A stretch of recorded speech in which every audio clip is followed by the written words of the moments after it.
తెలంగాణ రాష్ట్ర ప్రజలకు పరిచయం అవసరం లేని వ్యక్తి. భారతీయ జనతా పార్టీ రాష్ట్ర అధ్యక్షునిగా, తెలంగాణ రాష్ట్ర అసెంబ్లీలో భారతీయ జనతా పార్టీ ఫ్లోర్ లీడర్గా, ఇప్పుడు అఖిల భారత భారతీయ జనతా పార్టీ ఓబీసీ మోర్చా జాతీయ అధ్యక్షులుగా పనిచేస్తున్న డాక్టర్ లక్ష్మణ్ గారు ఈరోజు మనతో పాటు మన స్టూడియోలో ఉన్నారు. ఈరోజు దేశ రాజకీయాల మీద, రాష్ట్ర రాజకీయాల మీద మనతో చర్చించడానికి, తన అభిప్రాయాలను వెలుబుచ్చడానికి మన స్టూడియోకి వచ్చినారు. వారితో అనేక విషయాల మీద చర్చలు చేద్దాం. నమస్తే. తెలంగాణ రాష్ట్రంలో టీఆర్ఎస్ పార్టీ కానీ, లేకపోతే ఇక్కడ ఉన్నటువంటి అనేక బీసీ సంఘాలు కానీ, చాలామంది ఇటు కాంగ్రెస్ పార్టీ కూడా భారతీయ జనతా పార్టీ రాష్ట్రంలో ఉన్నటువంటి బీసీలకు పెద్ద ఎత్తున అన్యాయం చేస్తూ ఉన్నది, భారతీయ జనతా పార్టీ వల్ల అన్యాయంకి గురవుతూ ఉన్నారు అనేటువంటి విషయాన్ని పలుమార్లు పలు సందర్భాల్లో చెప్తా ఉన్నారు. మీరు జాతీయ అధ్యక్షులుగా ఉన్నారు ఓబీసీ మోర్చాకి. వారి ప్రయోజనాలు కాపాడే విషయంలో కానీ, లేకపోతే నిజంగా వాళ్ళకి జరుగుతున్న అన్యాయం విషయంలో కానీ మీ వైఖరి ఏంటి? భారతీయ జనతా పార్టీ సిద్ధాంతం, భారతీయ జనతా పార్టీకి పూర్వము జనసంఘ ఉన్న సందర్భంలో పండిత్ దీన్ దయాళ్ ఉపాధ్యాయ సిద్ధాంతకర్త.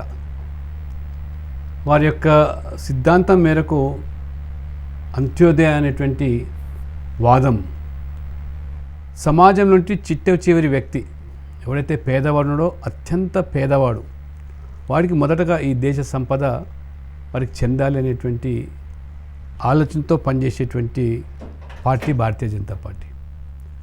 అంత్యోదయ సిద్ధాంతానికి కొనసాగింపుగానే నరేంద్ర మోడీ గారు ప్రధానమంత్రి అయిన తర్వాత, అధికారంలోకి వచ్చిన తర్వాత సబ్కా సాత్ సబ్కా వికాస్ అనేటువంటి మరి ఒక సంకల్పంతో వారు పనిచేస్తూ ఈ దేశంలో ఉన్నటువంటి అణగారినటువంటి ప్రజానీకము, దోపిడీకి గురైనటువంటి వర్గాలు, ఏ విస్మరింపబడినటువంటి వర్గాలు, ప్రాంతాలను మొదటి ప్రాధాన్యతగా గుర్తించి వారికి ఈ యొక్క ఫలాలు అందాలంటే యొక్క సంకల్పంతో పనిచేస్తున్నటువంటి ప్రభుత్వం. నేను చాలా సూటిగా చెప్పగలుగుతాను, 7 సంవత్సరాల నరేంద్ర మోడీ పాలనలో, 75 సంవత్సరాల స్వాతంత్ర దేశంలో ఏ ప్రభుత్వం కానీ, గత పాలకులు కానీ చేయని విధంగా ఇవాళ సమాజంలో 50% పైగా ఉన్న బీసీలకు నరేంద్ర మోడీ ప్రభుత్వం చేసిందంటే వారు తీసుకున్నటువంటి చరిత్రాత్మకమైన నిర్ణయాలు కానివ్వండి, వారు ప్రవేశపెట్టిన ప్రతి పథకం కానివ్వండి, అన్ని పథకాలు కూడా దాదాపు 52 మంత్రిత్వ శాఖలు, 380 పథకాలు ఎక్కువగా లబ్ధి పొందుతున్న ఎవరు? బలహీన వర్గాలు, బడుగు వర్గాలు, దళితులు. అటువంటి నిర్ణయాలతో ఈ దేశ సంపదను సమాజం నుండి చిట్ట చివరి వ్యక్తికి అందజేసేదానికి ఒక పారదర్శకతోని ఈ 7 సంవత్సరాల కాలంలో 16 లక్షల కోట్ల రూపాయలు పేదవాడి కోసం నేరుగా బ్యాంక్ ఖాతాలకు జమ చేసినటువంటి మహానుభావుడు నరేంద్ర మోడీ. గతంలో రాజీవ్ గాంధీ ప్రధానమంత్రిగా ఉన్నప్పుడు ఓ పేదవాడికి 100 రూపాయలు ఢిల్లీ నుంచి పంపిస్తే 85 రూపాయలు దళారి కాజేస్తున్నాడు, 15 రూపాయలు మాత్రమే పేదవాడికి అందుతున్నది. కానీ ఇప్పుడు ₹1 కోత లేకుండా, దళారీ వ్యవస్థ లేకుండా నేరుగా వాళ్ళకి అందుతుంది. నేను చెప్పాలంటే నరోత్తమ్ గారు ఇప్పుడు ప్రధానమంత్రి అయిన తర్వాత నేషనల్ లెవెల్లో బ్యాక్వర్డ్ క్లాస్ కమిషన్, అంటే బీసీల హక్కులు కాపాడడానికి, బీసీలకు నిర్దేశించిన 27% రిజర్వేషన్లు సక్రమంగా అమలు జరుగుతున్నాయా లేదనే దానికి ఏదైతే కమిషన్ ఉందో, ఆ కమిషన్ కోరలేని కమిషన్ వారు ఏర్పాటు చేశారు. అటువంటి దానికి కమిషన్ ఏర్పడ్డ 23 సంవత్సరాల తర్వాత నరేంద్ర మోడీ గారు అధికారంలోకి వచ్చిన తర్వాత 2017లో లోక్సభలో దానికి రాజ్యాంగ హోదా, ఎస్సీ కమిషన్ మాదిరిగా, ఎస్టీ కమిషన్ మాదిరిగా దీనికి కూడా రాజ్యాంగ హోదా కల్పిస్తామని బిల్లు ప్రవేశపెడితే అడ్డుకున్నది ఎవరు? కాంగ్రెస్ పార్టీ, కమ్యూనిస్టులు. మొదటి నుంచి కూడా కాంగ్రెస్ పార్టీ స్వాతంత్రం వచ్చినప్పటి నుంచి కూడా ఇప్పటి వరకు కూడా బీసీల రిజర్వేషన్లు అడ్డుకున్నది, ప్రతిఘటించింది, విభేదించింది నెహ్రూ నుంచి మొదలుకుంటే ఇప్పుడు కాంగ్రెస్ పార్టీ. స్వయంగా రాజీవ్ గాంధీ ప్రతిపక్ష నాయకుడిగా ఉన్నప్పుడు మండల్ కమిషన్ 27% రిజర్వేషన్లు ఓబీసీలకు ఉద్యోగాల్లో, కేంద్ర ఉద్యోగాల్లో, విద్యాసంస్థలు ప్రవేశపెడితే ప్రతిపక్ష నాయకుడిగా విభేదించింది, వ్యతిరేకించింది కాంగ్రెస్. అది కాంగ్రెస్ చరిత్ర బీసీల పట్ల. కానీ నరేంద్ర మోడీ గారు రాజ్యాంగ హోదా కల్పించడానికి పార్లమెంటు ప్రవేశపెడితే అడ్డుకున్నారు. చివరికి లోక్సభలో పాస్ అయితే మరుసటి రోజు రాజ్యసభలో పెడితే సంఖ్య లేకపోవడం వల్ల బిల్లు వీగిపోయింది. 1 సంవత్సరం కాలం పట్టింది. మళ్ళీ ఆ బిల్లు ప్రవేశపెట్టి మోదీ గారు, అమిత్ షా గారు పట్టువదల విక్రమార్కునిగా బీసీలకు న్యాయం చేయాలనేది తలపుతూ ఆ కమిషన్కి వాళ్ళ పూర్తి చట్టపరమైన హక్కులు కల్పించడం వల్ల ఏ సంస్థ, ఏ వ్యక్తులైనా నిర్దేశించిన 27% రిజర్వేషన్ అమలు కాకపోతే చట్టరీత్యా చర్యలు తీసుకున్న దానికి మన రాష్ట్రం నుంచి వాళ్ళ ఆచార్య దాంట్లో కమిషన్ మెంబర్. ఈ యొక్క 7 సంవత్సరాల వ్యవధిలో అంటే 4 సంవత్సరాలు కమిషన్ ఏర్పడి ఈ 4 సంవత్సరాల గతంలో గత ప్రభుత్వాలు 18% మించి అమలుకు నోచుకున్న రిజర్వేషన్లు కేంద్ర ప్రభుత్వంలో ఉద్యోగాల్లో ఇప్పుడు 22% చేరుకుందంటే అది మోదీ ప్రభుత్వం చిత్తశుద్ధి కాదు. అంతేకాదు ఈ బీసీలు కూడా వర్గీకరణ అంటే బీసీలు కూడా కొన్ని కులాలే సామాజికంగా ఆర్థికంగా అభివృద్ధి చెందిన వాళ్ళే ఈ యొక్క రిజర్వేషన్లు పొందుతున్నారు, ఈ పథకాలు లబ్ధి పొందుతున్నారని చెప్పి వర్గీకరణ కోసం జస్టిస్ రోహిణి కమిషన్ ఏర్పాటు చేసి ఈ సమయంలో చిన్న చిన్న కులాలు జాతుల వారికి కూడా న్యాయం జరగాలని వర్గీకరణ తీసుకున్నారు. మత్స్య సంపద మీద ఆధారపడి సముద్ర తీరాన ఈ దేశం మొత్తం మీద కూడా ఏ మత్స్యకారులు అయితే ఇవాళ జీవిస్తున్నారో వాళ్ళ కోసం ఒక సపరేటు ప్రత్యేకంగా మంత్రిత్వ శాఖ, ప్రత్యేక బడ్జెట్ ఏర్పాటు చేశారు. ఇది మోదీ ప్రభుత్వం. అంతేకాదు 50% సబ్సిడీ వాళ్ళ కొన్ని లక్షల కుటుంబాలు, అదే మహిళా మత్స్యకారు అయితే 60% సబ్సిడీ. ₹1,00,00,000 మెకనైజ్డ్ బోటు కొంటే 60 లక్షలు ఇవాళ సబ్సిడీ ఇస్తుంది ప్రభుత్వం. ఈ రకంగా బీసీలకు క్రీమీ లేయర్ 6 లక్షల ఆదాయం, వార్షిక ఆదాయం ఉంటే దాన్ని 8 లక్షలు పెంచారు. మొన్నటికి మొన్న మీరు చూశారు నరోత్తమ్జీ 27 మంది కేంద్రంలో స్వాతంత్ర తర్వాత ఓబీసీలకు మంత్రివర్గంలో వాళ్ళకు అవకాశాలు కల్పించాం. 35% నా భూతో నా భవిష్యత్తు. గతంలో ఎవరు చేయని సాహసం. అంటే అన్ని ప్రాంతాల నుంచి కూడా సామాజికంగా న్యాయం చేయడానికి కోసం వారు వెనుకబడ్డ ప్రాంతాల నుంచి కూడా ఈ వర్గాలను తీసుకున్నటువంటివి. మరి మిగతా పార్టీలు మనం చూస్తాం. కాంగ్రెస్ పార్టీ నెహ్రూ, ఇందిరాగాంధీ, రాజీవ్ గాంధీ, సోనియా గాంధీ, రాహుల్ గాంధీ, సంజయ్ గాంధీ వాళ్ళది కుటుంబం.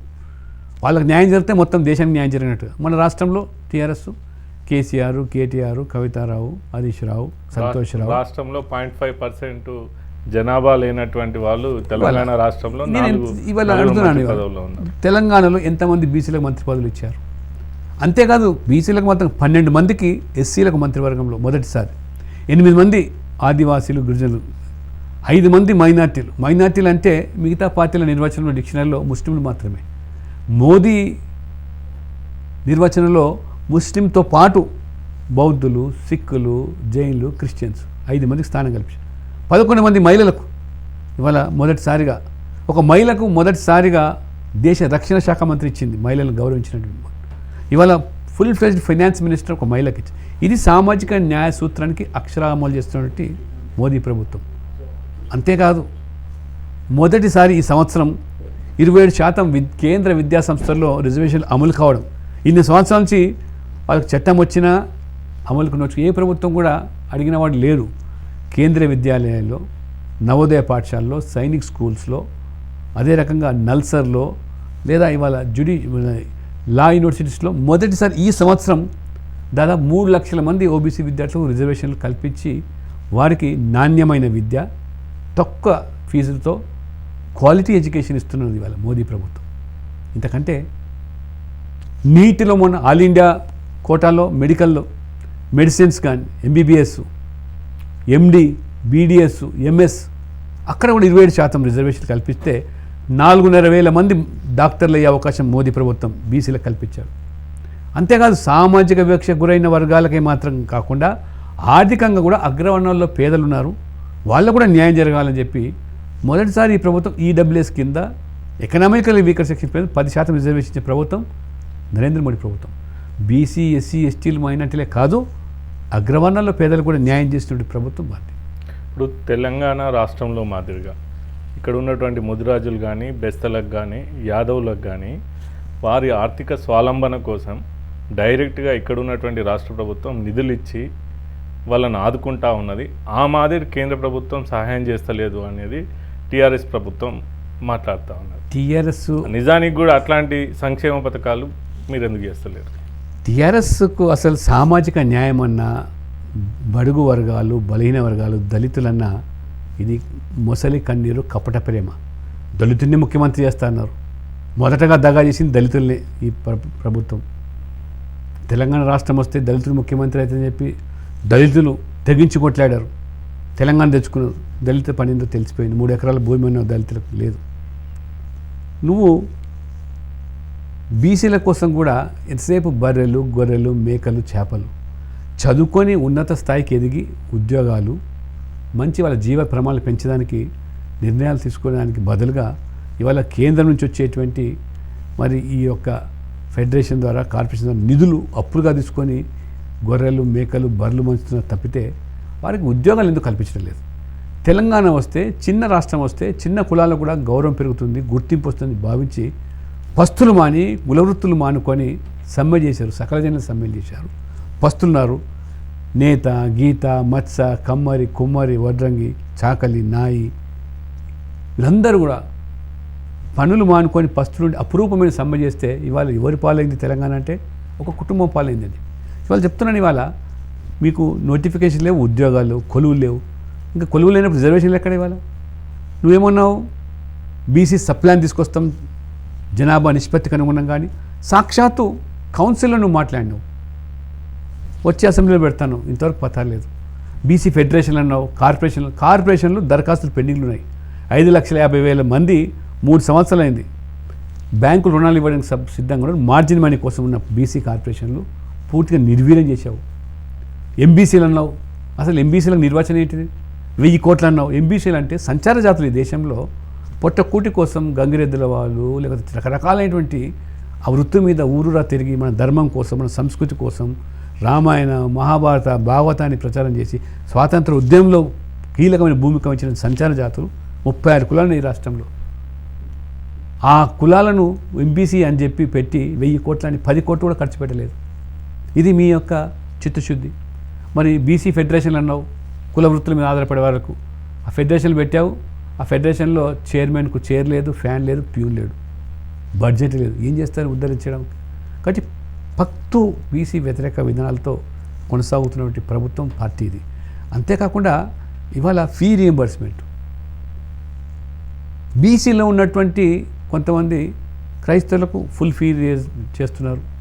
అదే రకంగా ముస్లింల పేరు మీద ఉన్న బీసీలకు ఫుల్ ఫీ అసలు బీసీలుగా హిందువులు ఉన్న వాళ్ళకు 10,000 లోపల ర్యాంక్ వస్తేనే నీకు పూర్తి మినహాయింపటం. నేను అసెంబ్లీ అడిగాను, ఇది ఏం చేశారు అని. పాపం హిందువులుగా ఉండి వాళ్ళు బీసీలు కొనసాగం అంటే అట్లా ఉంటుంది ముఖ్యమంత్రి గారు, అట్లా ఉండకూడదే, అట్లా చేయాలి, నేను మార్చేస్తా అన్నాడు. 4 ఏళ్ళు అయిపోయింది మార్చడానికి ఇంతవరకు.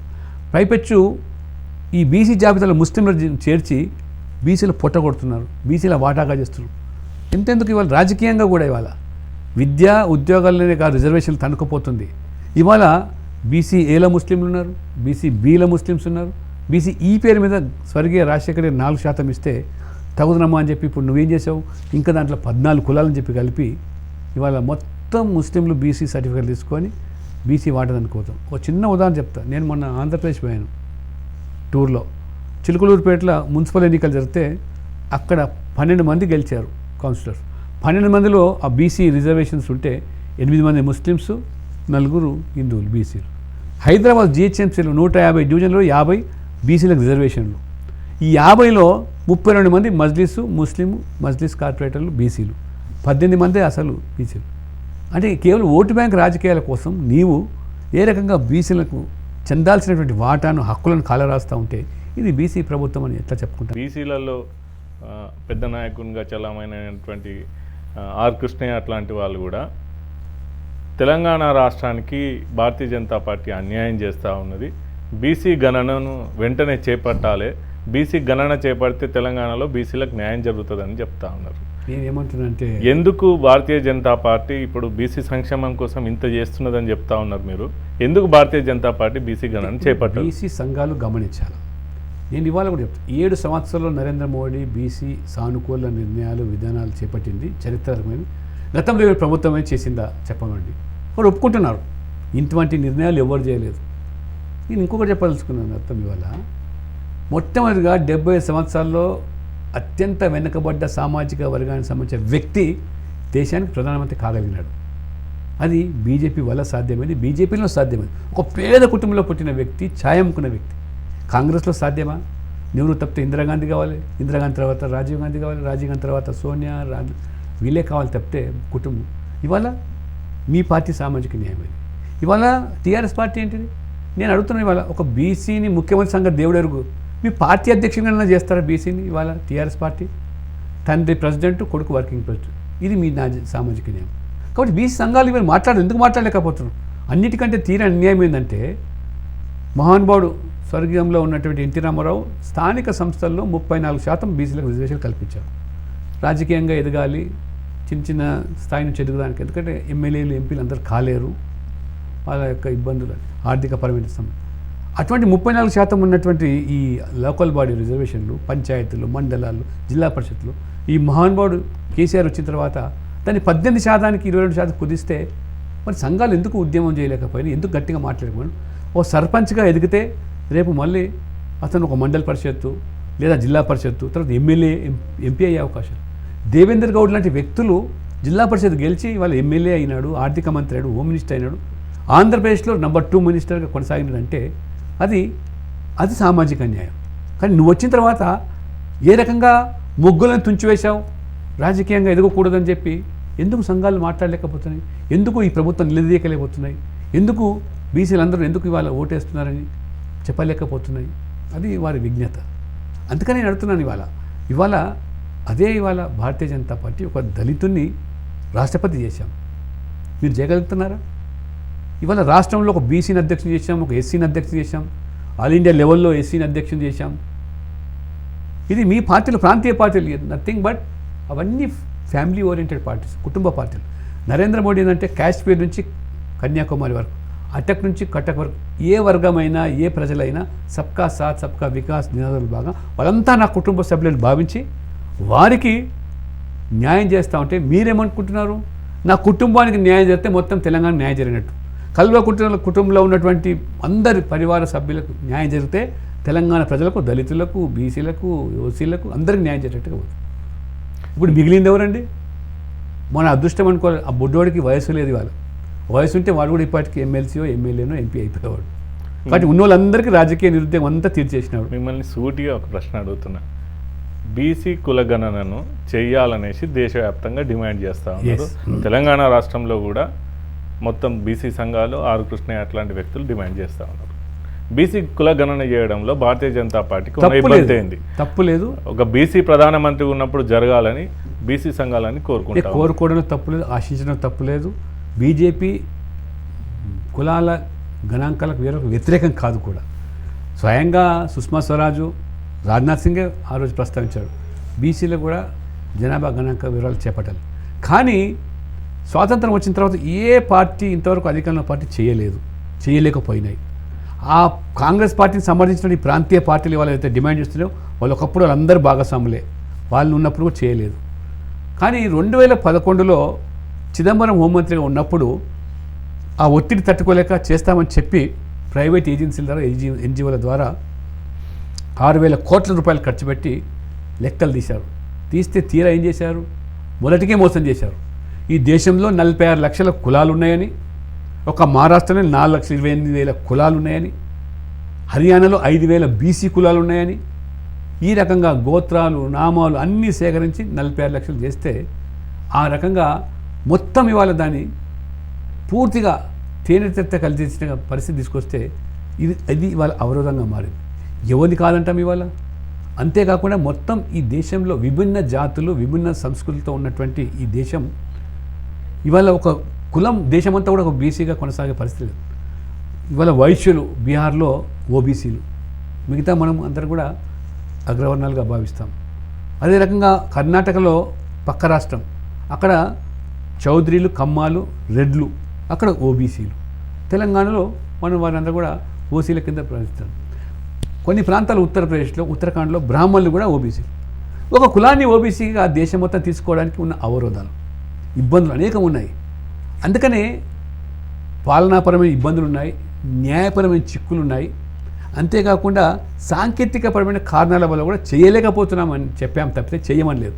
పైపెచ్చు కాంగ్రెస్ చేసినటువంటి ఈ యొక్క మరి 6,000 కోట్లు బూర్దిలో వచ్చిన పన్నీరుగా వేసి ఆ ఎన్జిఓలను బతికించి ఇవాళ విదేశీ తప్పుల తడక. ఇప్పుడు ఈ 46 లక్షల కులాల్లో అంటే మీ లెక్క ప్రకారం చూసి 50% 23 లక్షలు కులాలు ఇవాళ బీసీలో ఉన్నారా? కాబట్టి ఇన్ని ఆ కాంగ్రెస్ చేసిన విధానం అవరోధంగా మారింది. ఇది గమనించాలా, ఇది అర్థం చేసుకోవాలి. 70 సంవత్సరాలు చేయలేంది వాళ్ళు ఒకసారి బీజేపీ చేయాలి అంటే ఇబ్బందులు అధిగమించాలా, దీన్ని పూర్తిగా అధ్యయనం జరగాల, దీన్ని పూర్తిగా ఒక పద్ధతిలో తీసుకొచ్చి చేయాల్సిన అవసరం ఉంది తప్పితే దానికి సమయం పడుతుంది. అనేక రకాలైనటువంటి ఈ యొక్క అందుకనే మొన్న పార్లమెంట్లో మోదీ గారు ఏం చేశారు, ఎవరిని ఏ కులాన్ని బీసీలో కలపాలంటే అది కేంద్రం అవసరం లేదు, ఇంకా మా కేంద్రం నుంచి పరిధిలో తీసేసి ఏ రాష్ట్రాల్లో ఏ కులాన్ని సామాజిక వర్గాన్ని బీసీలో చేర్చాలంటే పూర్తి స్వేచ్ఛ స్పెషల్ పవర్స్ వాళ్ళకి 127 యాక్ట్ అమెండ్ చేసి. దానివల్ల ఏమైంది, ఇప్పుడు ఇవాళ గుజరాత్లో పటేల్ మమ్మల్ని ఓబీసీలు కావాలంటున్నారు, ఇవాళ ఆంధ్రలో కాపులు ఓబీసీలు చేర్చమంటున్నారు, అదే రకంగా లింగాయట్లు కర్ణాటక ఓబీసీలు చేరమంటున్నారు, జాట్లు కొన్ని చోట్ల ఓబీసీలు చేరమంటున్నారు, ఆ రకంగా మరాఠాలు మహారాష్ట్రలో. కాబట్టి ఆ రాష్ట్రానికి వదిలేశారు, అంత స్వేచ్ఛ ఇచ్చాడు మోదీ. ఈ రాష్ట్రంలో ఉన్నటువంటి పరిస్థితులు ఆ సామాజిక ఆర్థిక పరిస్థితి దృష్టిలో పెట్టుకొని ఏ కులాన్ని బీసీలో కలపాలన్నా లేదని మీ ఇష్టం, అది కేంద్ర పరిధిలో ఎందుకు, దేశం మొత్తం మీద సామాజిక వర్గంగా ఒకటిగా ఉండి సామాజికంగా ఆర్థికంగా వెనుకబడి ఉండి విద్యా ఉద్యోగపరంగా ఉంటే అది కేంద్రం పరిగణించేది. కానీ దాన్ని కూడా పూర్తిగా ఇవాళ ఈ ఫెడరల్ సిస్టంలో ఆ స్వేచ్ఛ ఇచ్చాడు. అటువంటిప్పుడు బీజేపీ ఏమంటున్నామంటే రాష్ట్రాల వారికి ఎందుకు ఈ జనాభా గణాంకాలు చేపట్టారు మీరు? రాష్ట్రాలు చేపట్టండి, ఇవాళ రాష్ట్రాలు చేపట్టడం అయితే సునాయాసం అవుతుంది. ఏ కులం ఇవాళ బీసీలు కలపాలా వద్దనేది మీకు స్వేచ్ఛ ఇచ్చినప్పుడు మీరు ఇవాళ సమగ్ర కుటుంబ సర్వే చేశారు తెలంగాణ వచ్చిన తర్వాత. మొత్తం కర్ఫ్యూ లాంటి వాతావరణం నిర్మాణం చేసి దుబాయ్లో అమెరికాలో పరిగెత్తుకొచ్చారు, సర్వే చేశారు. ఎందుకు నువ్వు దాన్ని పబ్లిష్ చేయవు? నేను అసెంబ్లీలో అడిగితే ఎమ్మెల్యేగా 54% బీసీ జనాభా ఉందని చెప్తావు, కానీ ఎందుకు వివరాలు బయటపెట్టవు అంటే రాజకీయంగా వాడుకోవడానికి మాత్రం. నువ్వు మొన్న తీర్మానం చేస్తావు అసెంబ్లీలో ఏమని, కేంద్రం నరేంద్ర మోడీ ప్రభుత్వం జనాభా గణాంక కులాల వరకు చేపట్టాలి. నీకు చేత కాదు, చేసిందని చెప్పవు. ఇప్పుడు నువ్వు కేంద్రం మీద నెప్పబెట్టే ప్రయత్నం చేస్తున్నావు అంటే ఈ రాష్ట్రంలో ఎవరు బీసీలను ముందు తెలిసండి, నువ్వు దేశం మొత్తం మీద బీసీలు ఉండరో అది సమయం పడుతుంది. ఈ రాష్ట్రంలో కూడా రకరకాల కులాలు బీసీలలో చేర్చాలన్న డిమాండ్ కూడా ఉంది కదా. న్యాచురల్గా అది ఈ ప్రభుత్వం చేతిలో ఉంది. ఇప్పుడు అది వాళ్ళ ఆర్థిక స్థితిగతులు సామాజిక పరిస్థితులు అవన్నీ దృష్టిలో పెట్టుకొని విద్యాపరంగా ఉద్యోగంగా ఎంత శాతం ఉంది, ఎంతమంది అందులో అభివృద్ధి చెందినారు గమనించి దానికి సామాజికాన్ని వర్గాన్ని బీసీలో చేయాలని నువ్వు నిర్ణయం తీసుకో. ఇప్పుడు మీరు చెప్తున్నట్టు దేశంలో ఉన్నటువంటి రాష్ట్రాల వారిగా ఏ రాష్ట్రం వాళ్ళు ఆ రాష్ట్రంలోనే బీసీ గణన చేసుకుని కేంద్రానికి పంపిస్తే లేకపోతే కేంద్రం పూర్తిగా చేసి కేంద్రమే నిర్ణయిస్తే ఈ రెండింటికి మధ్యన ఉండేటువంటి వ్యత్యాసం ఏంది, లాభ నష్టాలు ఏంది, ఎందుకు కేంద్రమే చేయాలని అంటారు గారు? సెంట్రల్లో ఉండే ఓబీసీ లిస్ట్ అవుతుందో ఈ రాష్ట్రంలో అన్ని కులాలు సెంట్రల్ ఓబీసీలో ఉండవు. ఎందుకంటే ఒక కులము 3-4 రాష్ట్రాల్లో ఎక్కడో పరిధిలో ఉంటే అది ఓబీసీల పరిధిలో తీసుకునే ఆస్కారం ఉంటుంది. ఒకే రాష్ట్రానికి పరిమితమైన కొన్ని కులాలు ఉన్నాయి, ఒకే రాష్ట్రంలో ఒకే ప్రాంతానికి పరిమితమైన కులాలు ఉన్నాయి కొన్ని, దాన్ని సెంట్రల్ ఓబీసీ లిస్టులో పరిగణించడానికి ఆస్కారం లేదు. 27% సెంట్రల్ ఏదైతే రిజర్వేషన్ ఉన్నాయో మండల్ కమిషన్ ప్రకారంగా అది ఉద్యోగాల్లో కానీ లేదా విద్యారంగంలో కానీ అవి అమలు జరగాలంటే సెంట్రల్ ఓబీసీ లిస్టులో ఆ పేరు జమ అయి ఉండాలి. అది కూడా క్రీమీ లేయర్ కింద ఉండాలి, 8 లక్షల లోపల ఆదాయంలో ఉన్న వాళ్ళు ఉండాలి. అవి లెక్కలు సెంట్రల్ ఓబీసీ లిస్ట్ వేరే, రాష్ట్రాల్లో ఓబీసీ లిస్ట్. ఇవాళ 133 కులాలు ఉన్నాయి మన రాష్ట్రంలో, 135, 136 కులాలు ఉన్నాయి మనకు రాష్ట్రంలో. కానీ సెంట్రల్ లిస్టులో 80 వరకే పరిమితమైనవి. కాబట్టి అట్లా రాష్ట్రాల వారిగా కులాల లెక్క వేరే ఉంది, సెంట్రల్ ఓబీసీ లెక్క వేరే ఉంది. సెంట్రల్ పరంగా చూసినట్టయితే దాదాపు 4,000 మించి లేవు, కానీ రాష్ట్రాల వారిగా 1000 కులాలు ఉన్నాయి వాళ్ళు. కాబట్టి ఇవన్నీ కూడా ప్రాపర్గా దాన్ని అధ్యయనం చేసి పద్ధతి ప్రకారంగా శాస్త్రీయంగా చేయాల్సిన అవసరం ఉంది. కానీ 70 సంవత్సరాలు చేయండి. ఇవాళ మోదీ గారు వచ్చారు, మోదీ బీసీ కాబట్టి చేయాలంటే నేను మొన్న బిల్లు పెడితేనే మీరు సమర్థించలేదు కాంగ్రెస్ పార్టీ, నేషనల్ బ్యాక్వర్డ్ కమిషన్కు కాన్స్టిట్యూషన్ స్టేట్ ఇస్తామంటే. అటువంటి పార్టీలు సమర్థించకుండా ఏకంగా మోదీ గారు నిర్ణయించుకుంటే సరిపోతుందా? అసలు కాంగ్రెస్ పార్టీ వైఖరి చెప్పండి, వాళ్ళ బీసీ సెన్సస్ మీద కన్సెన్స్ ఎక్కడ లేదే, వాళ్ళ స్పష్టత లేదు ఇంతవరకు. ఈ దేశానికి స్వాతంత్రం రాకముందు 1931లో ఆ సమయంలో ఎప్పుడో బీసీ గణన జరిగింది. అప్పటి నుండి ఇప్పటి వరకు ఈ దేశాన్ని పరిపాలించిన ఏ రాజకీయ పార్టీ కూడా ఇటువైపుగా చూడలేదు. ఇప్పుడే అన్ని బీసీ సంఘాలు చాలా రాజకీయ పార్టీలు డిమాండ్ చేస్తూ ఉన్నాయి. దీని వెనుక రాజకీయ కోణం ఏమై ఉంటుంది? రాజకీయ పార్టీలకైతే పూర్తిగా రాజకీయపరమైన కారణాలే ఉన్నాయి. ఇప్పుడు ఇన్ని సంవత్సరాల అధికారం ఉంది, దాదాపు 60 సంవత్సరాల అధికారం ఉంది కాంగ్రెస్ పార్టీ. అందులో 40 సంవత్సరాలు ఒకే కుటుంబం పాలించింది, నెహ్రూ కుటుంబమే. మీరు చేయలేని పనిని మమ్మల్ని చేయలేని అడగడానికి మీకు ఏమైనా నైతిక హక్కు ఉందా? అంటే ఏదో నమ్మకం, స్వాతంత్రం వచ్చినప్పటి నుండి ఇప్పటివరకు ఎవరు చేయలేదు, ఓన్లీ బీజేపీ మాత్రమే చేయగలుగుతుందని ఏమన్నా నమ్మకంతో వీళ్ళందరూ చెయ్యమని చేయలేదని ఒక దుష్ప్రచారం చేయడానికే కానీ మీరు చేసి మమ్మల్ని చేయలేదంటే ఏదైనా నిజంగా ఈ సమాజంలో నమ్మేదానికి ఆస్కారం ఉంది. మీరు చెయ్యని పనిని మీరు చేయలేకుండా మమ్మల్ని చేయమని చెప్పి అడుగుతున్నారే, అది ప్రజలు అర్థం చేసుకోగలుగుతాం. అంటే సంఘాలకు వాళ్ళు డిమాండ్ చేసే ఆస్కారం ఉంది. ఎందుకంటే ఏ పార్టీ వచ్చినా ఏ ప్రభుత్వం వచ్చినా ఈ వర్గాలకు న్యాయం జరగాలని అడగొచ్చు, డిమాండ్ చేసి తప్పు లేదు. కానీ బీజేపీ కూడా వ్యతిరేకం కాదు, చేయాలని కోరుకుంటున్నాం. ప్రస్తుత పరిస్థితి సాధ్యం కాదని చెప్తున్నాం. ఇవాళ ఉన్నటువంటి అవరోధాలు ఉన్నాయి. అందులో కరోనాలో కూడా దాదాపు 1.5 సంవత్సరం పోయింది. ఇవన్నీ కూడా ప్రాపర్గా అధ్యయనం చేయకుండా మొత్తం దేశంలో విభిన్నమైన జాతులు విభిన్న రకాలుగా ఉండే పరిస్థితిలో అది ప్రస్తుతం సాధ్యం కాదని చెప్పడం జరిగింది. మా పార్టీ మీద చెయ్యకూడదు అనేది లేదు. సుష్మా స్వరాజ్ డిమాండ్ చేసింది, రాజ్నాథ్ సింగ్ గారు అడిగారు, చేస్తామని చెప్పారు. ఈ రాష్ట్రంలో అనేక మంది బీసీలు అంటే తమకు ఉద్యోగాలు రాకపోయేసరికి, నోటిఫికేషన్లు పడకపోయేసరికి తమకు దక్కాల్సిన రిజర్వేషన్లు ఒక రకంగా దక్కుతలేవని, ఈ 3-4 సంవత్సరాలలో దాదాపు విద్యార్థులకు రావాల్సినటువంటి ఫీజు రీఎంబర్స్మెంట్ 4,500 కోట్లు రావడం లేదని, ఈ రకంగా బీసీలకు మీరు ఇందాక చెప్పిండ్రు బీసీ కార్పొరేషన్ల నుంచి రావాల్సినటువంటి రుణాలు రావట్లేదు లేదని, మొత్తము చాలా పెద్ద ఎత్తున సమస్యలు ఇక్కడ ఉన్నప్పుడు ఇక్కడి సమస్యల మీద భారతీయ జనతా పార్టీ ఎంతవరకు స్పందిస్తుంది అనుకుంటున్నారు? ఎంతవరకు ప్రజలకు ఈ ఇష్యూలను తీసుకుపోతుంది? తప్పకుండా ఇప్పుడు ఈ యొక్క నిరుద్యోగ సమస్య మీద కూడా ఇప్పుడు పార్టీ పరంగా కూడా ఇప్పుడు ఏ సంవత్సరానికి ఆ సంవత్సరం నోటిఫికేషన్ పడి ఉంటే ఆ సమయంలో ఈ వర్గాలకు దక్కాల్సిన రిజర్వేషన్ దక్కి ఉండేది. అసెంబ్లీలో కూడా ఫ్లోర్ లీడర్గా బీజేపీ నుంచి ఉన్నప్పుడు అనేక సందర్భాలు ప్రశ్నించాను. మీరు యూనివర్సిటీలో ఉద్యోగాలు ఖాళీ అవుతున్నాయి, ఆల్రెడీ శాంక్షన్ పోస్ట్ ఉన్నాయి, ఇన్ని లెక్క తీస్తే వాస్తవంగా వస్తే 3 లక్షల పైన ప్రభుత్వ ఉద్యోగాలే ఇప్పుడు అవసరం ఉంది. నువ్వు కొత్తగా మొన్న ఈ జిల్లాల సంఖ్య పెంచావు, మండలాలు పెంచావు, రెవెన్యూ సిస్టమ్ మార్చేసావు, పోలీస్ కమిషనరేట్లు చేసావు. ఇవన్నీ దృష్టిలో పెట్టుకుంటే నీకు ఇంకా నువ్వు భర్తీ చేయాల్సిన ఖాళీలు ఎక్కువగా ఉన్నాయి, 3 లక్షలు ఉన్నాయి దాదాపు. కానీ నువ్వు వేసిన బిస్వాల్ కమిటీ 191,000 అన్నాయి. నిజంగానే అవి భర్తీ చేస్తే కూడా 25,000 మందికి 25% రిజర్వేషన్ బీసీలకు ఈ రాష్ట్ర ప్రకారం చూస్తే 25,000 మందికి ఉద్యోగాలు వచ్చు కదా. అందుకని ఇవాళ నేను అధ్యక్షుడిగా ఉన్నప్పుడు అప్పుడు నిరుద్యోగ సమస్యను పెద్ద ఎత్తున ఉద్యమం చేశాను, యాత్రలు చేశాం. ఇప్పుడు బండి సంజయ్ గారు కూడా దీక్ష చేపడుతున్నారు. అంటే మేము యువకుల కోసం నిరుద్యోగ సమస్యను గత 4 సంవత్సరాలు నిరంతరం పోరు చేస్తున్నాను. అయినా మరి దున్నపోత మీద వర్షం పడ్డట్టుగా నిమ్మకు నిన్నట్టుగా ఎన్నికలు వస్తే మాత్రం ముఖ్యమంత్రి చెప్తాను, నేను నోటిఫికేషన్ ఇస్తున్నాను, 50,000 నోటిఫికేషన్. ఒక్క నోటిఫికేషన్ క్లాస్ 1 ఇప్పుడు గ్రూప్ 1 ఒక్కటి కూడా నోటిఫికేషన్ రాలేదు. ఆ డిఎస్సి లేనే లేదు. ఒక్కసారి ఏదో టీచర్ రిక్రూట్మెంట్ పేరు మీద వారు కండక్ట్ చేశారు, అది కోర్టులు చివరికి ఏదో కొద్దిమందిని నియమించారు. ప్రతి సంవత్సరం ఉమ్మడి రాష్ట్రంలో 10,000 మంది టీచర్లు నియామకం జరిగేది. ఇప్పుడు ప్రభుత్వ పాఠశాలలే మూతపడుతున్నాయి. ఇవాళ మీరు రేషనలైజేషన్ పేరు మీద విద్యార్థులు లేరని, బడులు ఎక్కువైపోయినాయి, పిల్లలు తక్కువ అయిపోయినారు, టీచర్ల సంఖ్య ఎక్కువైందని రేషనలైజ్ చేస్తూ టీచర్ల సంఖ్యను కుదిస్తున్నారు. ఇన్ని బడులు మూతపడుతున్న ప్రభుత్వం పేదవాడు ఎక్కడ పోవాలి చదువుకోవడానికి? ఇది మీరు కేజీ టు పీజీ ఉచిత ఆంగ్ల మాధ్యమంలో నిర్బంధ విద్య అన్నారు, అది పోయింది ఇవాళ. మీరు బీసీ సప్లాన్ లేదు ఇవాళ. కాబట్టి పేదవాళ్ళకి సంబంధించిన పథకాలు ఇవాళ కేవలం ఏదో పెన్షన్ ఇస్తున్నాను. నువ్వు మొన్న ఎన్నికల హామీ ఏమి ఇచ్చావు? 50 సంవత్సరాలకు నువ్వు పెన్షన్ ఇస్తాను, ఇంటికి ఒక ఉద్యోగం అన్నావు. సరే ఇంటికి ఒక ఉద్యోగం, మీ ఇంటికైతే అన్ని ఉద్యోగాలు వచ్చినాయి అనుకోండి. ఉద్యోగం ఇవ్వలేక నిరుద్యోగ భృతి అన్నావు. దాదాపు 2 సంవత్సరాలు 3 సంవత్సరాలు అయింది, 3,016 రూపాయలు. ఇన్ని దాదాపు 1,00,000 పైన ఒక్కొక్క నిరుద్యోగి రావాలా?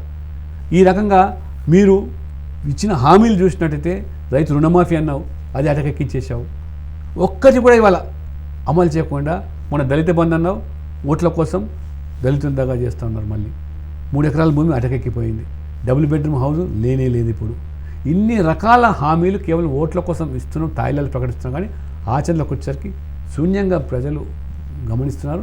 అందుకనే ఇవాళ మొన్న దుబ్బాకలు కానీ, గ్రేటర్ హైదరాబాద్ ఎన్నికల్లో కానివ్వండి, మొన్న హుజరాబాద్లో కానివ్వండి, ఏ రకంగా కర్రు కాల్చి టీఆర్ఎస్కు వాత పెట్టారో బీజేపీ ప్రత్యామ్నాయ శక్తి అని భావించి బీజేపీ మొగ్గు చెప్తున్నారు ప్రజలు.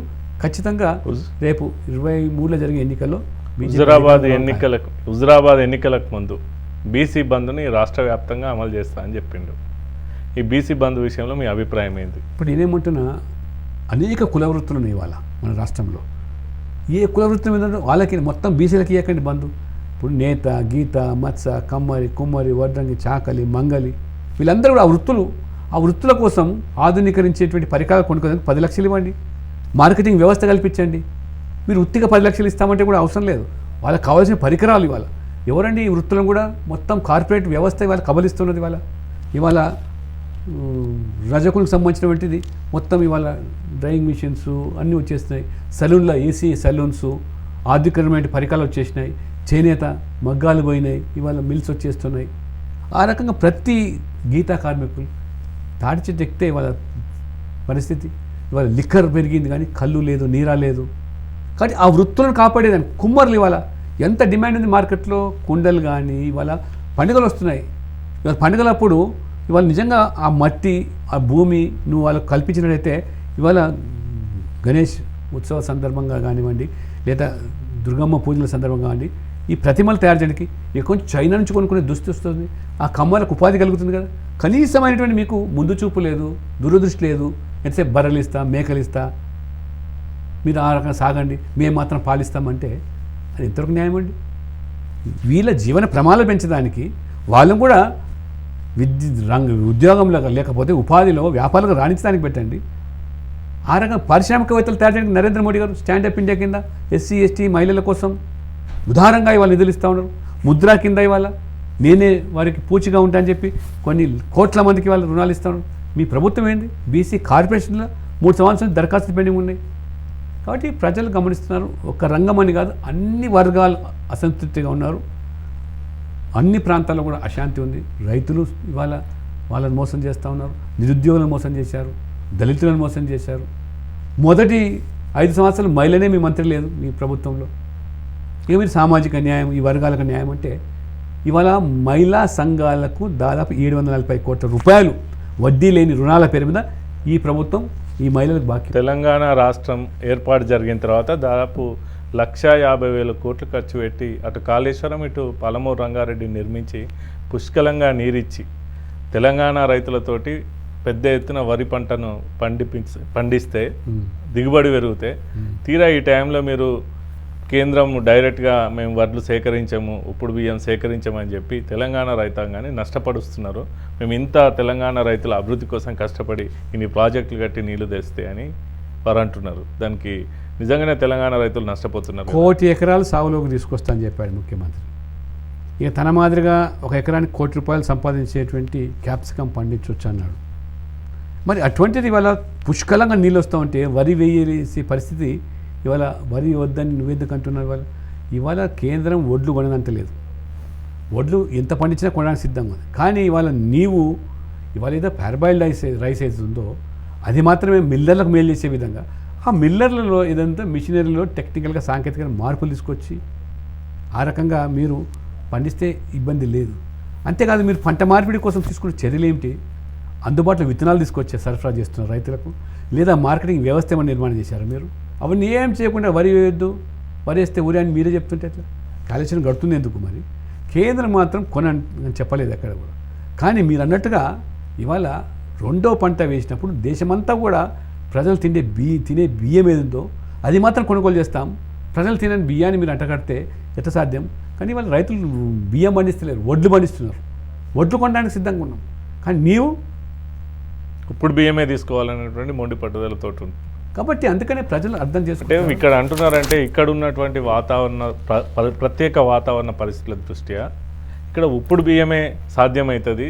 కేంద్రం చెప్తున్నట్టు రా రైస్ సాధ్యం కాదు.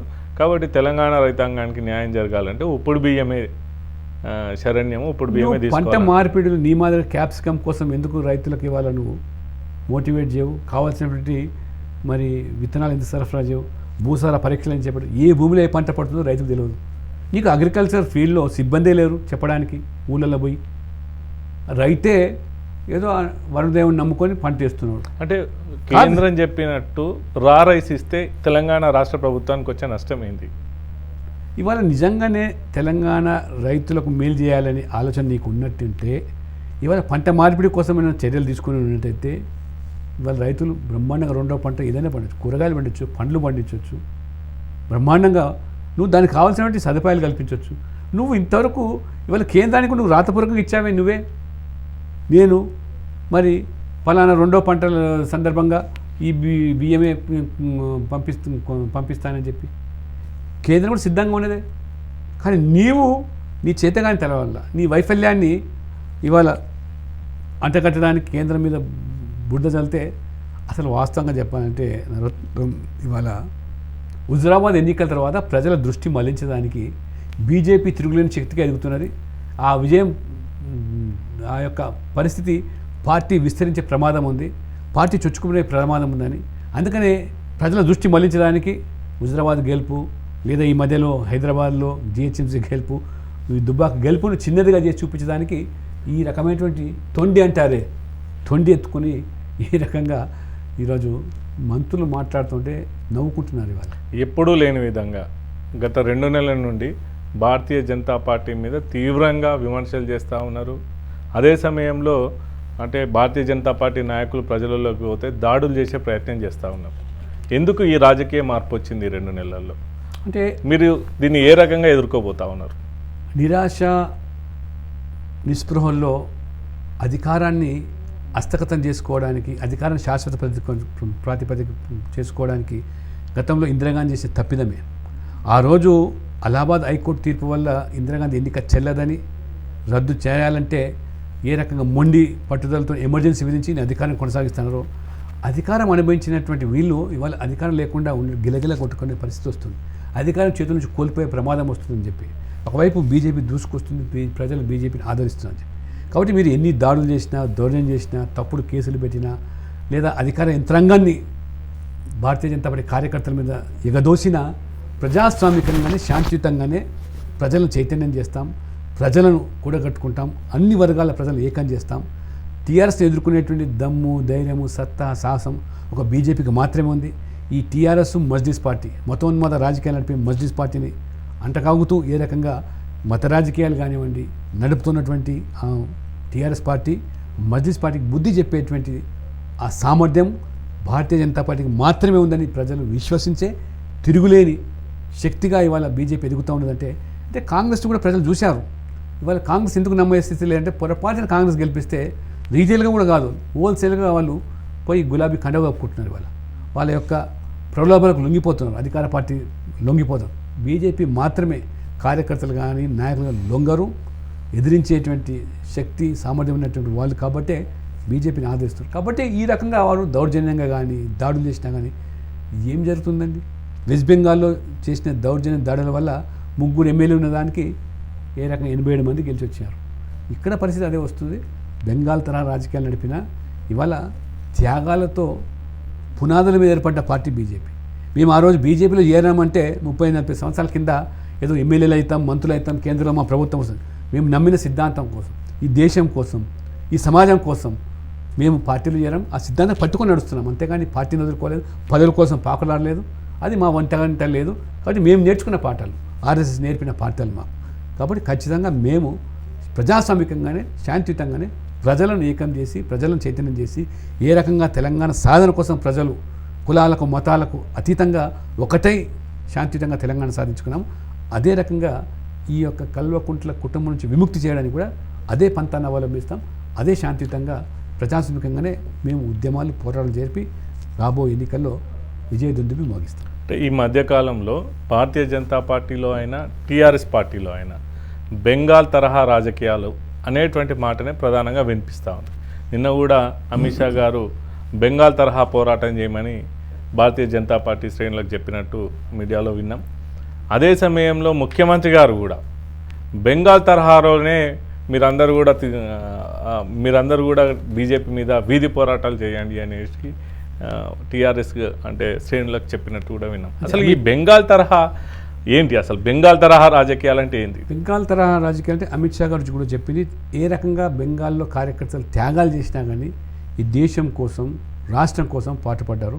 అదే పంతాలు మీరు చేయండి. తెలంగాణ కోసం, దేశం కోసం, మీరు ప్రజాస్వామ్యం కాపాడడం కోసం త్యాగాలైనా చేయండి, కానీ ప్రజాస్వామ్యాన్ని కాపాడండి, ఈ రాష్ట్రాన్ని కాపాడండి అని వారు మాకు హితబోధ చేశారు. కార్యకర్తలుగా మేము నేర్చుకున్నట్టు పాఠాలు, పదవుల కోసం ఆరాపడేది కాదు, ఈ రాష్ట్రం కాపాడాలి, ఈ రాష్ట్రంలో ఉన్న ప్రజలకు మేలు జరగాలి, ఆ పంతంతో పోతాం. వారు దాడులు చేయొచ్చు, మమతా బెనర్జీ తరహా దాడులు చేయొచ్చు, భౌతికంగా కొంతమంది నిర్మూలించవచ్చు. కానీ కొంతమంది 10 మంది పోతే 1000 మంది ఉద్భవించేటువంటి శక్తి సామర్థ్యం ఉన్నటువంటి సిద్ధాంతం మాలో ఉన్నది. కాబట్టి బీజేపీ కార్యకర్తలు సిద్ధాంతాలతో రాజీ పడే ప్రసక్తి లేదు, మడమ తిప్పేది లేదు, రాజీ పడే ప్రసక్తి లేదు. ఈ రాష్ట్రం కోసం, తెలంగాణ కోసం, దేశం కోసం ఎంతటి ప్రాణాల త్యాగం కోసమైనా చేస్తాం, కానీ రాష్ట్రాన్ని కాపాడతాం, దేశాన్ని కాపాడతాం. ఈ మధ్యన ప్రశాంత్ కిషోర్ టీఆర్ఎస్ పార్టీకి సలహా ఇచ్చినట్టు చాలా మేధావర్గంలో చర్చ జరుగుతూ ఉంది. బెంగాల్లో మమతా బెనర్జీ గారు బీజేపీని సీరియస్గా టార్గెట్ చేసి సీరియస్గా బీజేపీ మీద పోరాటం చేయడం వల్ల బీజేపీ అధికారంలోకి రాకుండా అడ్డుకోగలిగినారు. అంటే మీరు చెప్తున్నారు ఏంటి అంటే మేము 3 సీట్ల నుంచి 80 సీట్ల వరకు పోయినామని చెప్తున్నారు. అక్కడేమో అధికారంలో రాకుండా అడ్డుకోగలిగినారు అంటే ఆమె ఆ సమయంలో ఆ రకంగా ప్రవర్తించడం వల్ల సేమ్ అట్లనే మీరు బీజేపీ మీద పోరాటం ఇప్పటికెళ్ళి స్టార్ట్ చేస్తే బీజేపీని అధికారంలోకి రాకుండా చేయొచ్చు అనేసి ప్రశాంత్ కిషోర్ గారు ముఖ్యమంత్రికి సలహా ఇచ్చినారు. అందుకే మొత్తం ఇప్పుడు బీజేపీ మీద పడ్డాడు. ముఖ్యమంత్రి గారికి ప్రశాంత్ కిషోర్ ఒక్కడు సలహాదారు కావచ్చు, మాకు ఇవాళ లక్షల సంఖ్యలో సలహాదారులు మా కార్యకర్తలు ఉన్నారు. క్షేత్రస్థాయిలో పూర్తి అనుభవంతో పనిచేసే కార్యకర్తలు వాస్తవాలు ఏవైతే నివేదిక రూపంలో పని రూపంలో మాకు అందిస్తారో అదే మాకు తప్పితే మాకు ఇవాళ అంతకంటే వ్యూహకర్తలు, మా కార్యకర్తల నుంచి వ్యూహకర్తలు మాకు ఎవరు అవసరం లేదు. ఈ ప్రశాంత్ కిషోర్లు అవసరం లేదు, ఎవరు అవసరం లేదు. కాబట్టి ఆ పంతాతోనే కేంద్రం 2 సార్లు అధికారులకు వచ్చాం, 18 రాష్ట్రాల అధికారులు. గతంలో ఎప్పుడు సాధ్యం కాలేదు, ఏ పార్టీకి సాధ్యం కాలేదు, ఏ పార్టీ కూడా ఇన్ని రాష్ట్రాల అధికారులు లేదు. కాబట్టి ఇవాళ సొంతంగా మేము అధికారులకు వచ్చాం కేంద్రంలో. ఏ పార్టీనైతే మీరు వాళ్ళు విష ప్రచారం చేశారో, దుష్ప్రచారం చేశారో, ఇది పట్టణాలకు పరిమితమైన పార్టీ అన్నారు, అగ్రవర్ణాల పార్టీ అన్నారు, ఇది హమ్ దో హమారా దో అన్నారు. 2 ఎంపీలు ఉన్న పార్టీ వల్ల 303కు చేరిందంటే 3 ఎమ్మెల్యేలు ఉన్న తెలంగాణలో కూడా ఖచ్చితంగా 70-80. ఈ మధ్యాహ్నం భారతీయ జనతా పార్టీకి ఈ రాష్ట్రంలో దక్కిన విజయాలు కేవలం ఆయా నియోజకవర్గాలలో బలమైనటువంటి అభ్యర్థులు ఉండడం వల్లనే దక్కింది. కాబట్టి ఇప్పటికిప్పుడు ఎన్నికలలో వస్తే బీజేపీకి అట్లాంటి విజయాలు దక్కే అవకాశాలు ఎంతవరకు ఉన్నాయి? మొన్నటికి మొన్న మీరు వారం రోజుల వ్యవధి ఇచ్చారు జిహెచ్ఎంసీలో. సగం మంది పైగా మా కార్యకర్తలు 20-30 సంవత్సరాల పార్టీ కోసం పనిచేసేవాళ్ళు. నా కాన్స్టిట్యున్సీలో ముషిరాబాద్లో ఒక అమ్మాయి 10th హౌస్ నడుపుకుంటే వాళ్ళ తండ్రి దళిత అమ్మాయి, చిన్న వయసు, ఇవాళ గెలిచిందంటే మీరు కోట్ల రూపాయలు ఖర్చు పెట్టిన అధికార పార్టీ ఇవాళ ఒక 10th హౌస్ నడుపుకునేటువంటి తండ్రి అమ్మాయి గెలిచింది ఇవాళ రచనా సేన్ కవాడిలు అంటే దళిత రిజర్వేషన్లో. అది ప్రజల్లో ఉన్నటువంటి అభిమానం, బీజేపీ పట్ల నమ్మకం, విశ్వాసం. కాబట్టి ఉన్న పలంగా ఎన్నికలు వస్తే ఖచ్చితంగా మా లక్ష్యం. జిహెచ్ఎంసీ ఎన్నికలు ఒక్క ఎన్నికలను పక్కన పెడితే తెలంగాణ రాష్ట్రంలో ఉన్నటువంటి అన్ని మిగతా నియోజకవర్గాలలో బలమైన అభ్యర్థులు భారతీయ జనతా పార్టీకి లేరు. ఇప్పుడు బై ఎలక్షన్లలో వస్తున్నటువంటి విజయాలు బీజేపీకి రావు. ఇది ప్రజెంట్ సిచ్యువేషన్. దీని మీద మీ అభిప్రాయం? ఎన్టీ రామారావు గారు పార్టీ పెట్టినప్పుడు ఎవరు అభ్యర్థులు ఉన్నారు? 9 మాసాల్లోనే అభ్యర్థులు లేరు. సామాన్యులు కండక్టరు లేదా సామాన్య పేదవాడిని బరిలో తీస్తే ఎమ్మెల్యే అయినారు, మంత్రి అయినారు.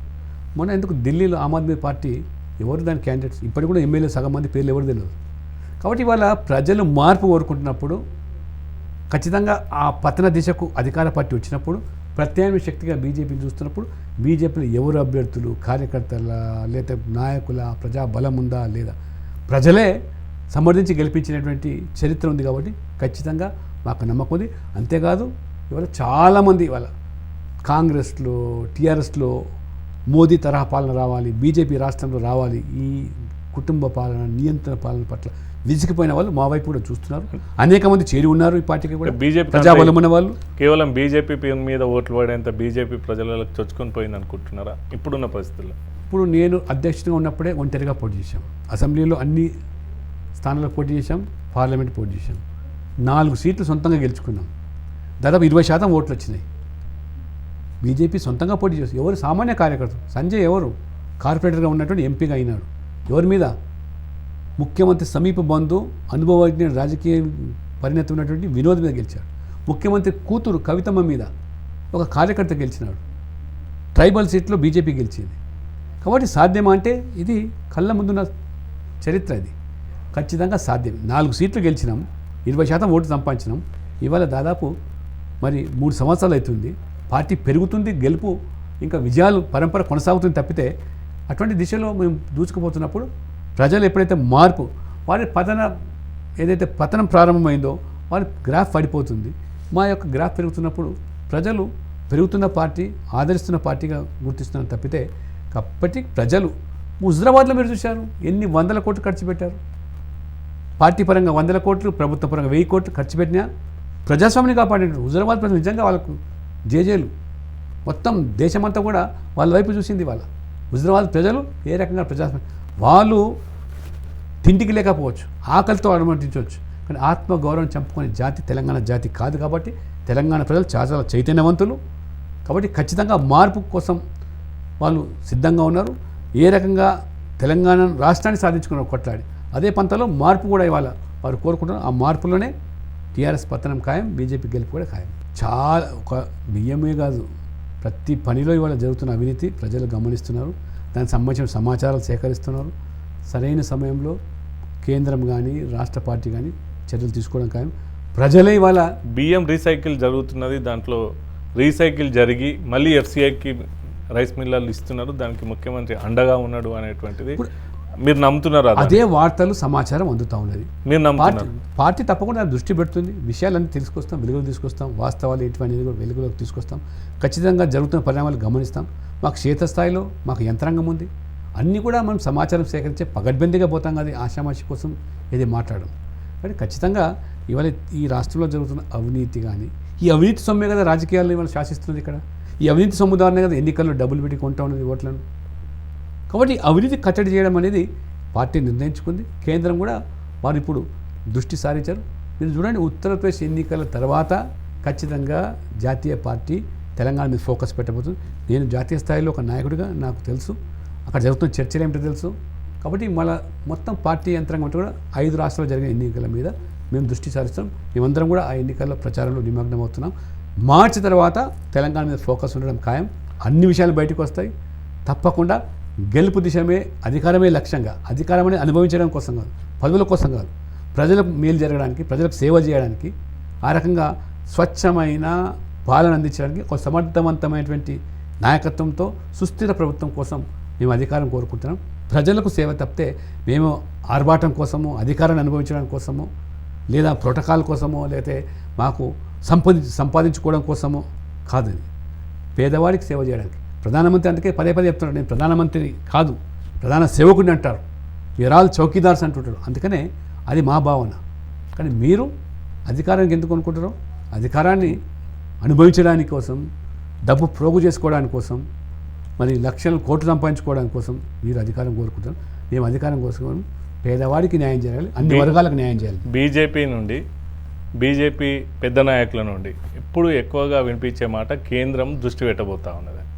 కేంద్రం దృష్టి పెట్టని పక్షంలో ఇక్కడ ఉన్నటువంటి నాయకత్వానికి టీఆర్ఎస్ని ఎదుర్కొనే వ్యూహాలు లేవా, ఎత్తుగడలు లేవా, లేకపోతే అట్లాంటి ఎక్సర్సైజ్ చెయ్యదా? తప్పకుండా, ఎందుకు చేయలేము. ఇప్పుడు మేము ఆ రోజు అధ్యక్షుడిగా ఉన్నప్పుడు 2 సార్లు యాత్ర చేశాను. బ్రహ్మాండమైనటువంటి ఉద్యమాలు చేశాం, పోరాటాలు చేశాం, రైతుల పోరాటాలు చేశాం, బీసీ, ఎస్సీ. ఇవాళ బండి సంజయ్ కూడా ప్రజా సంగ్రామ యాత్ర చేస్తున్నాం, పోరాటాలు చేస్తున్నాం. పార్టీ నిమగ్నమైంది, యంత్రాంగం అంతా ఇమిడి ఉన్నారు. ఇవన్నీ చేస్తూ కూడా కేంద్ర సహకారం మేము కోరుకుంటున్నాం. అంటే కేంద్ర నాయకత్వం మాకుంది కాబట్టి మేము ఇవాళ కేంద్రంలో ఉన్నటువంటి నాయకులు పార్టీ కోసం శ్రమించే వాళ్ళు తప్పితే, పదవులు ఉన్నారు కాబట్టి మేము పార్టీ కోసం తెలంగాణ వైపు చూడమని కాదు. తెలంగాణ వైపు ఎందుకు చూడమంటున్నాం? తెలంగాణ కూడా అన్ని రాష్ట్రాల మాదిరిగా అభివృద్ధి చెందాలి.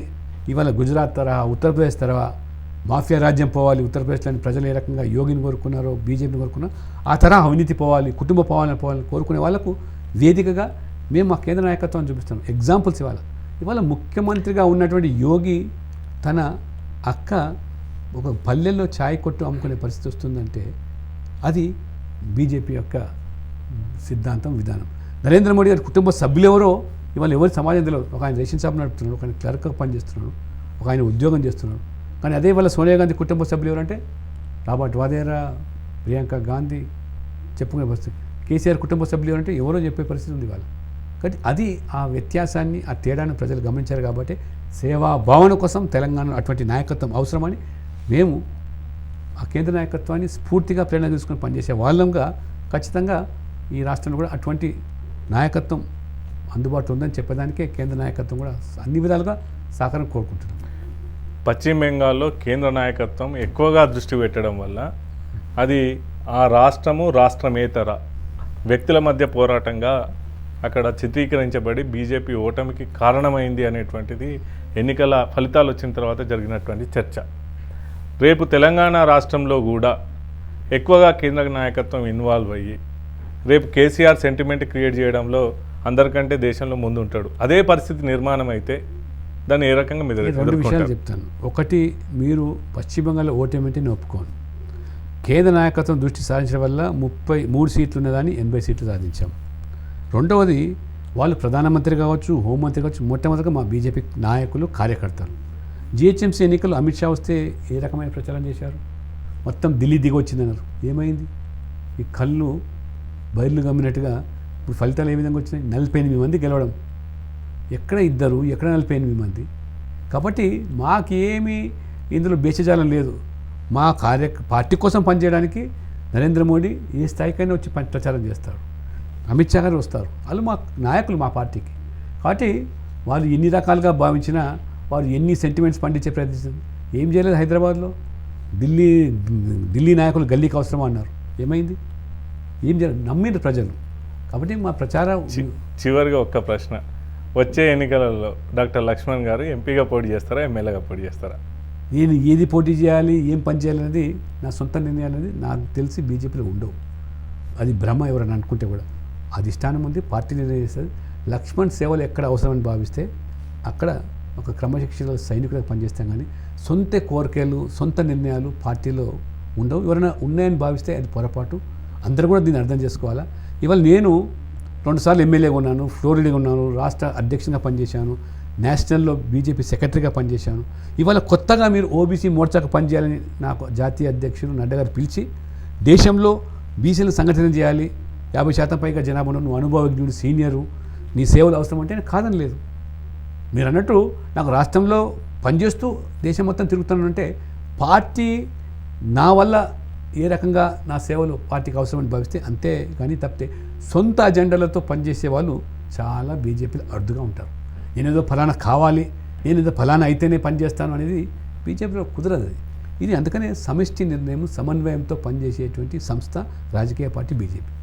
ధన్యవాదాలన్న. మీరు జాతీయ స్థాయిలో చాలా బిజీ కార్యక్రమాల్లో ఉంటున్నప్పటికీ కూడా మీరు అడగానే సమయం ఇచ్చినందుకు, రాజ్న్యూస్ ప్రేక్షకులకు మీ అభిప్రాయాన్ని తెలియజేసినందుకు ధన్యవాదాలు. తెలంగాణ రాష్ట్రంలో టీఆర్ఎస్ పార్టీ కానీ, ఇక్కడ ఉన్నటువంటి బీసీ సంఘాలు కానీ డిమాండ్ చేస్తున్నటువంటి విధంగా బీసీ గణన జరపాలి, భారతీయ జనతా పార్టీ బీసీలకు అన్యాయం చేస్తుంది అని పెద్ద ఎత్తున ఆరోపణలు చేస్తున్నటువంటి సమయంలో, అదే సమయంలో ఇక్కడ ఉన్నటువంటి రాష్ట్ర రాజకీయాల మీద వేడెక్కుతున్నటువంటి పరిణామంలో అనేక విషయాలు తెలంగాణ ప్రజలకు, తెలంగాణ సమాజానికి చెప్పి చైతన్యవంతులను చేసేటువంటి ప్రయత్నం చేసినందుకు డాక్టర్ లక్ష్మణ్ గారికి ధన్యవాదాలు.